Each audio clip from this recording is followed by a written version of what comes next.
Boa noite, companheiros da Sociedade Espírita Cristã Irmã Miriam.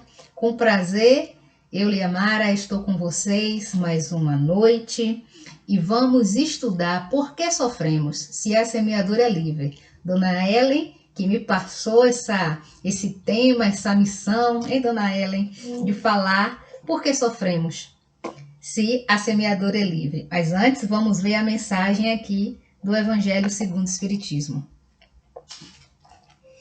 Orgulho e humildade, instrução dos Espíritos. Que a paz do Senhor seja convosco, meus caros irmãos. Venho até vós para vos encorajar a seguir o bom caminho. Aos pobres espíritos que antigamente habitavam a terra, Deus dá a missão de vir vos esclarecer. Bendito seja pela graça que nos concede, em poder ajudar o vosso adiantamento. Que o Espírito Santo me ilumine e me ajude a tornar minha palavra compreensível e que me conceda pô-la ao alcance de todos.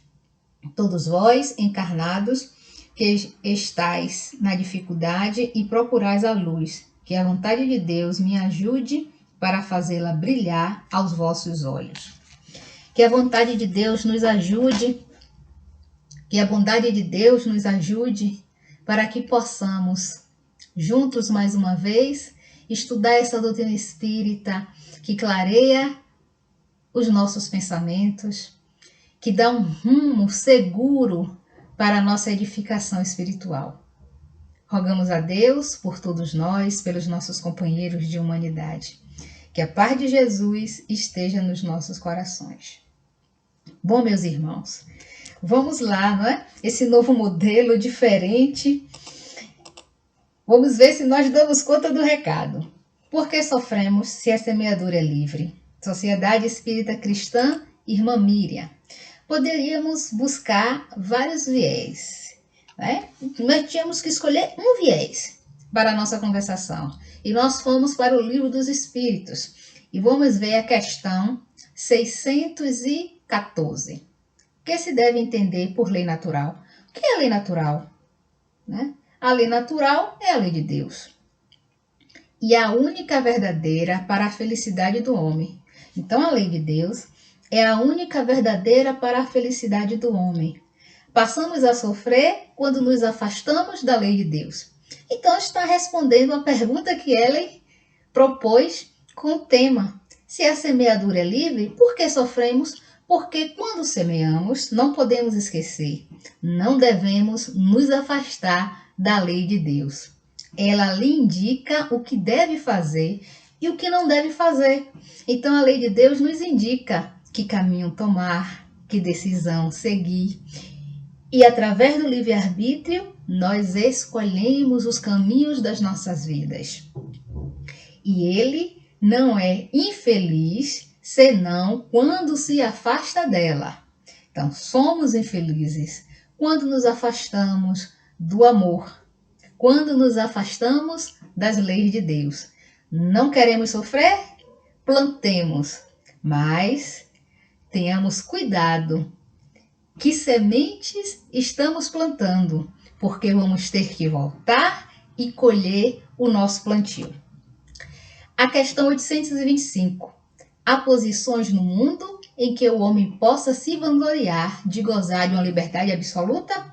Então, eu, Liamara, sou livre absolutamente? Não. Porque todos necessitais uns dos outros. Nós precisamos uns dos outros. Por maior ascensão que tenha, o que está lá em cima precisa daquele que está aqui embaixo. Porque ele diz, os grandes como os pequenos, nós precisamos uns dos outros. Como diz a frase, ninguém é feliz sozinho. Não há felicidade na solidão.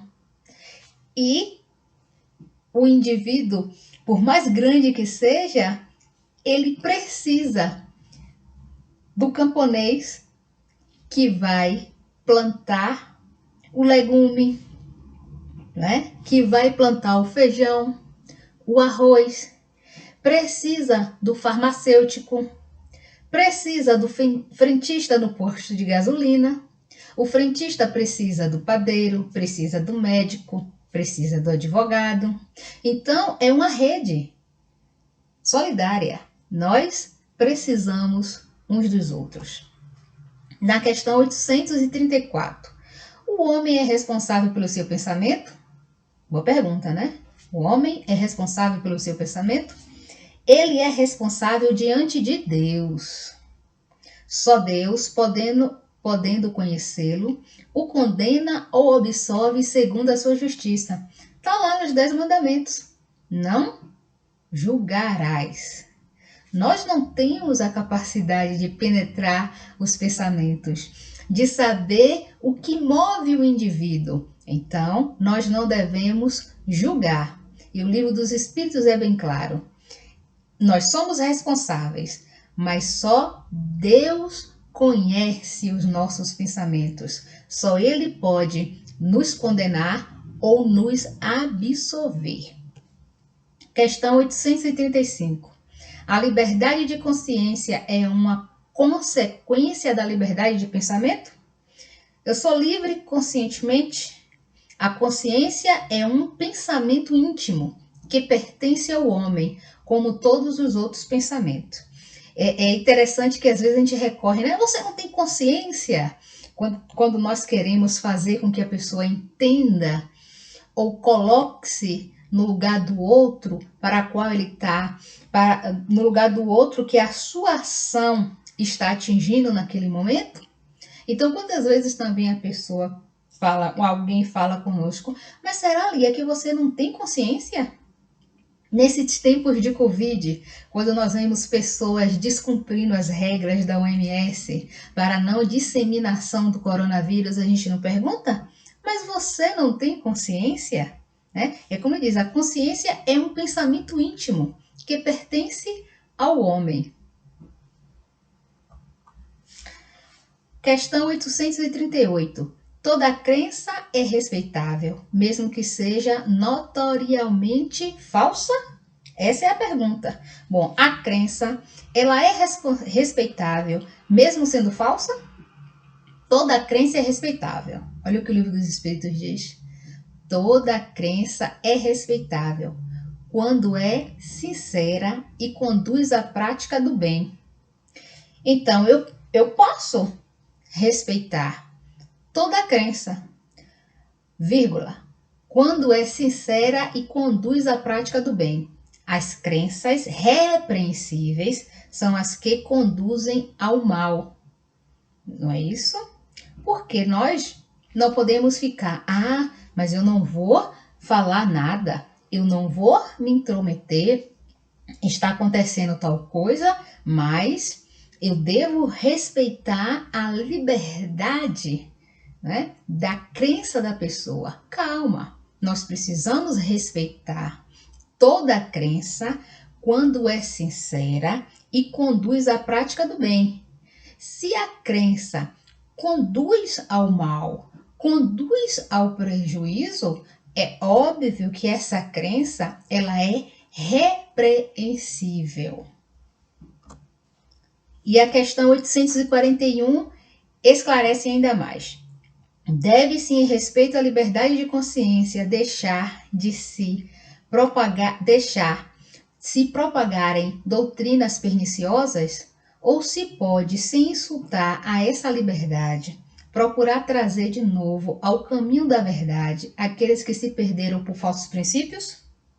Certamente se pode, e mesmo se deve, mas ensinar a exemplo de Jesus pela suavidade, pela persuasão e não pela força, o que seria pior que a crença daquele a quem se quer convencer. O que o livro dos Espíritos está nos dizendo é que nós não podemos forçar, usar a força, usar a violência para que o indivíduo passe a crer, né, naquilo que nós estamos tentando ensinar ou esclarecer, que isso seria pior do que a crença dele. Porque muitas vezes algo começa até com uma boa intenção, mas violência não resolve nada. né? A força não resolve e ela não deve ser utilizada. Deve se convencer pela persuasão, pelo exemplo, pela retidão do comportamento, por não desistir. Se há alguma coisa que seja permitido se impor, é o bem e a fraternidade. Ser bom até doer, ser fraterno até doer, não desistir do caminho do bem jamais, não negociar jamais a nossa fé, as nossas crenças, as nossas certezas. Isso sim, persuade qualquer um. Mas não cremos que o meio de os fazer admitir seja o de agir com violência. A convicção não se impõe.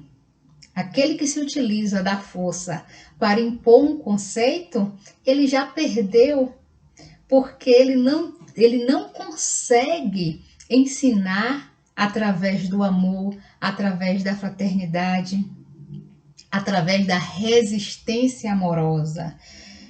Gandhi conseguiu libertar um país.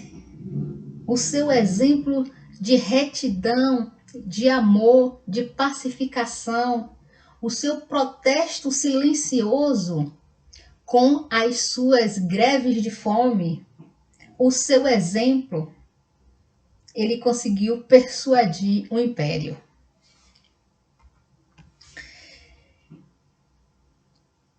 Vamos voltar na questão 115. Entre os espíritos, alguns foram criados bons e outros maus? Por que a progressão dos espíritos? Porque nós podemos pensar. Porque a questão é, se a semeadura é livre, por que sofremos? E aí ele vai dizer, Deus criou todos os espíritos simples e ignorantes, quer dizer, sem ciência, sem saber. Segundo isto, os espíritos seriam em sua origem como são as crianças, ignorantes e sem experiência, adquirindo pouco a pouco os conhecimentos que lhe faltam em percorrendo as diferentes fases da vida? A pergunta: sim, a comparação é justa. A criança rebelde permanece ignorante e imperfeita. Segundo sua docilidade, ela aproveita mais ou menos. Todavia, a vida do homem tem um termo e a dos espíritos se estende ao infinito. Bom, a vida dos espíritos se estende ao infinito. Aquele espírito que desde o princípio escolheu o melhor, avançou mais rápido. Então, se nós estamos aqui ainda, desde a formação do planeta Terra, que já foi um planeta primitivo e hoje é planeta de provas e expiações, é porque a gente não vem escolhendo muito bem. Porque através do nosso livre-arbítrio, nós estamos escolhendo livremente, não escolhemos bem e estamos ainda reencarnando aqui no planeta Terra, porque na sua grande maioria, retirando os missionários, somos espíritos ainda endividados com a lei, porque nos afastamos dela. A questão 843. Livre-arbítrio. O homem tem o livre-arbítrio dos seus atos? Visto que ele tem a liberdade de pensar, tem a de agir. Sem livre-arbítrio, o homem seria uma máquina. Bom, se nossa vida já fosse pré-determinada antes do nosso nascimento, de que adiantaria se tudo já estava traçado? Está traçado o escopo da linha geral. Quem serão nossos pais, a cidade que vamos nascer, o tipo de vida que vamos ter, a posição social. E aí, a partir do momento que nascemos e passamos a primeira infância, começamos a adquirir novos hábitos, temos a oportunidade de nos reeducar. Com liberdade de ação, nós podemos escolher os caminhos das nossas vidas. Vamos ver aqui à frente. As predisposições instintivas que o homem traz ao nascer não são obstáculo ao exercício do livre-arbítrio? As predisposições instintivas são as do espírito antes de sua encarnação. Porque, como vimos antes, a vida do espírito é infinita. Então, quantas vivências nós já tivemos? Quantos instintos nós temos? Quantos hábitos nós cultivamos? Conforme for, ele mais ou menos avança. Elas podem solicitá-lo para atos repreensíveis e ele será secundado nisso por espíritos que simpatizam com essas disposições.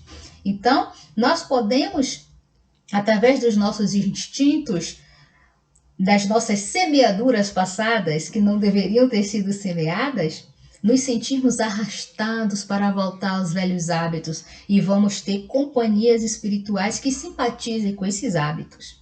Mas não há arrebatamento irresistível. Ou porque, se fosse assim, para que reencarnar então? Se seria irresistível, né? Quando se tem vontade de resistir, lembrai-vos de que querer é poder. Quero, eu posso. Então, se todos os dias nós acordarmos com a predisposição para sermos melhor, nós vamos conseguir. Para resistir a uma tentação, nós vamos conseguir. Questão 848. A aberração das faculdades intelectuais por embriaguez excusa os atos repreensíveis? Eu fiz questão de colocar essa questão porque vamos ver a resposta.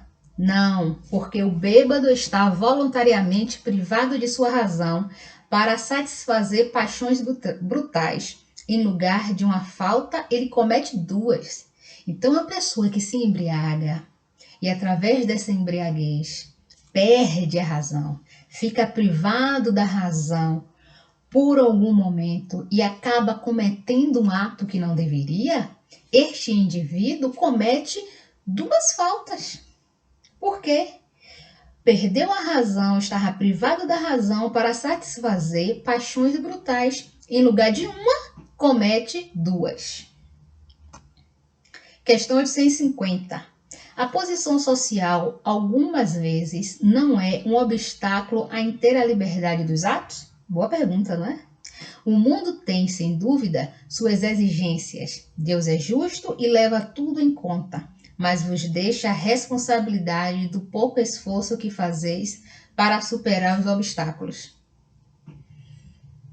Precisamos nos esforçar.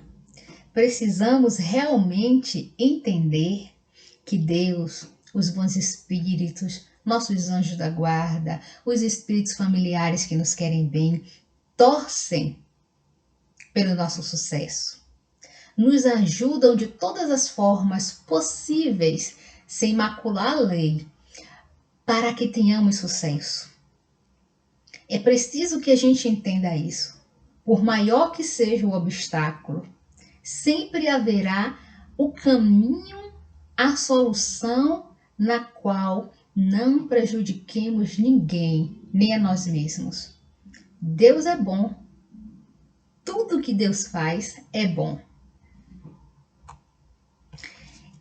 E tem a mensagem aqui final que eu trouxe de Mateus capítulo 26, de 51 a 52. E eis que um dos que estavam com Jesus, estendendo a mão, desembainhou a espada e, ferindo o servo do sumo sacerdote, decepou-lhe a orelha. Mas Jesus lhe disse: guarda tua espada no seu lugar, pois todos que pegam a espada, pela espada perecerão. Todos nós sabemos que foi Pedro que pegou a espada e decepou a orelha e decepou a orelha do servo do sumo sacerdote. Todos nós sabemos isso. E Jesus o adverte. E desse fato surge até um ditado popular: quem com ferro fere, com ferro será ferido. Então, meus irmãos, nós somos responsáveis pelos nossos atos. É por isso que nós sofremos. A semeadura, ela é livre.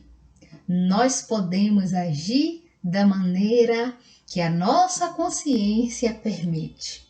Nós espíritas, eu costumo dizer, somos aqueles ainda tão endurecidos que a primeira revelação não atingiu o nosso coração. A segunda revelação não atingiu o nosso coração. Nós estamos aqui estudando e vivendo a terceira revelação. E o que é que nós vamos esperar mais? Não há tempo mais para esperar. É hora de decisão. É hora de finalmente colocar a espada na bainha e deixar a lei de Deus florescer nos nossos atos, florescer na nossa mente, florescer na nossa vida. Óbvio, nós não iremos conseguir modificar todos os hábitos equivocados que temos, mas seria bom que analisássemos as nossas personalidades e vermos aquilo que mais nos incomoda, aquele defeitinho que mais salta aos olhos, aquele que mais nos atrapalha e começarmos a trabalhá-lo para que possamos nos modificar, para que possamos, pelo menos, parar de semear equívocos e começar a semear flores, rosas perfumadas, para perfumar o nosso caminho e o caminho daqueles que vêm após nós. Que a paz do Mestre Jesus esteja nos nossos corações. Agradeço a Ellen pelo convite. Pai nosso que estás nos céus, santificado seja o vosso nome. Venha a nós o vosso reino. Seja feita a vossa vontade, assim na terra como nos céus. O pão nosso de cada dia nos dai hoje. Perdoa, Senhor, as nossas ofensas, se soubermos perdoar os nossos ofensores. Não nos deixe, Pai, entregues à tentação. Livra-nos, Senhor, de todos os males. Que assim seja. Muita paz para todos. Até o nosso próximo encontro. E eu espero que esse próximo encontro possa ser presencial. Beijo no coração de todos vocês.